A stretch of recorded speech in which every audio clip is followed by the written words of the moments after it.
Isang taon naming inimbestigahan si Congressman Zaldico. And here's what we found. We know Zaldico today as among the main architects of the controversial 2025 national budget. Zero subsidies sa PhilHealth, funding cuts sa DepEd at bilyon-bilyong budget para sa ayuda program na AKAP na brainchild ni Speaker Martin Romualdez. Weeks after President Marcos signed the budget, Congressman Zaldi was abruptly removed as chairman of the House Appropriations Committee. Sabi niya kusa raw siyang nag-resign due to health issues. Pero naniniwala ba kayo dun? Before his rise to politics, Zaldico was never a nobody. Kilala siya sa Bicol bilang isang matagumpay na negosyante. In particular, he co-founded Sunwest Construction in the 1990s, and under his leadership, it has become a super contractor of the Philippine government.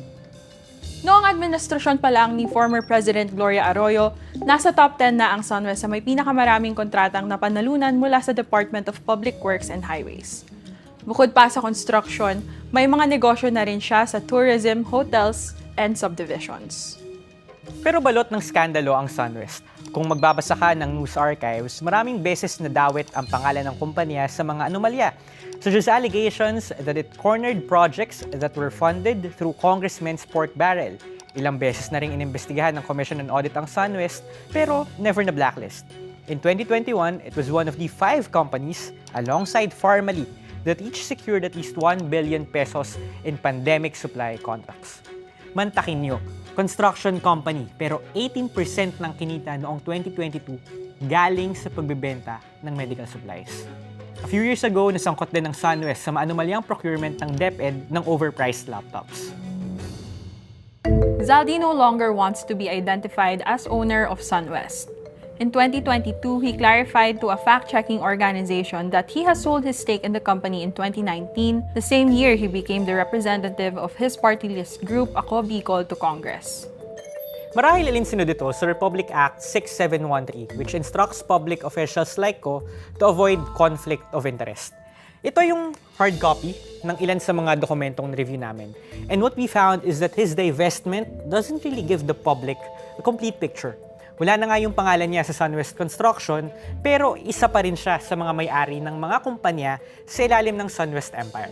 Gaya ng Sunwestville na nasa likod ng maraming residential at condo projects sa Bicol, kung saan mayroon siyang shares na nagkakahalagang higit sa 400 million pesos. O Mercedes Land, developer ng luxury hotel, kung saan mayroon siyang active investment worth 349 million pesos. O Embarcadero Land Ventures, kung saan mayroon siyang shares worth over 500 million pesos.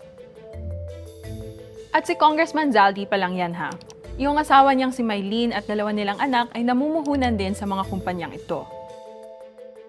At iyong mga kaalyado niya sa Ako Bicol, either officer o shareholder, gaya ni na dating Ako Bicol Congressman Ronald Ang na presidente ng Sunwest Group Holdings at Ako Bicol 7th nominee Anlin Sumanga na may puhunan rin sa Mercedes Land at Sunwestville. The documents also show that these companies often transact with one another, essentially creating their own business ecosystem. For example, ang Sunwest Construction kung saan nag-divest si Congressman Zaldi, nagpautang ng milyon-milyon sa Sunwestville noong 2023. Ang sagot ng Sunwest sa amin, lahat ng loans ng Sunwest Construction sa ibang kumpanya ay regular at sumusunod sa best practices. Hindi na rin daw affiliated sa Ako Bicol si Ronald Ang. At si Zaldico, totoo naman daw na shareholder ng ibang mga Sunwest Group companies, pero yun lang, mga walang projects with the government. Hiningi namin ang panig ni Kong Zaldi pero hindi pa rin siya sumasagot. Ayon sa budget experts na nakausap namin, sa kabila ng divestment ni Congressman Zaldi, he remains a beneficial owner of Sunwest Construction. Kumbaga, he still owns or dominantly influences the management or policies of the company because of the ties and transactions between Sunwest Construction and its subsidiaries. Kasi nga, nag-invest siya doon. Kumbaga, part siya ng mga may-ari ng mga kumpanyang yon. But why should you care? Ito yung isa sa mga posts ni Congressman Zaldi sa Facebook bragging about the construction of a regional hospital in Bicol, which his PR machine said was funded through his efforts as House Budget Chairperson. Hindi naman bago yung ganitong gawain ng mga mambabatas na para muling manalo sa eleksyon ay ipepresenta sa taong bayan iyong kanilang accomplishments sa Kongreso. Pero alam nyo ba, alin yung ilan sa mga kumpanyang nanalo ng halos kalahating bilyong pisong kontrata related sa proyekto? edi yung joint venture ng SunWest Construction at ng Hitone, isang kumpanyang itinayo naman ng kapatid ni Zaldi na si dating Congressman Christopher Ko. Based on our research, SunWest bagged 1 billion pesos in public works projects annually beginning 2016 in the Bicol region alone. Its DPWH projects surpassed a combined total of 13 billion pesos for 2023 and 2024. Incidentally, these were years when Congressman Zaldi was the House's budget chairperson. Hindi namin inaalis yung posibilidad na lahat ng ito ay dumaan sa tamang proseso sa procurement. Pero sa sobrang laking pondo ng taong bayan na inilaan dito, hindi pwedeng isantabi lang ang mga detaling ito.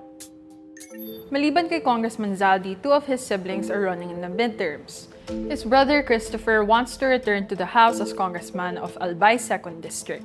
Yung kapatid din niyang si Farida Ko, tumatakbo ring Vice Governor ng Albay. The 2025 elections present an opportunity to reignite discussions on how muddy it can get when governing in the Philippines becomes a combination of business and politics. Handa na ba ang mga opisyal natin na sagutin ang mga tanong tulad ng sino ang pumapondo ng kampanya nila? Do they have businesses that stand to benefit if they win? Can our elective officials guarantee that they are motivated by the desire to serve the public and not to advance their personal interests? Reporting for Rappler, I'm Dwight De Leon. And I'm Casey Valmonte.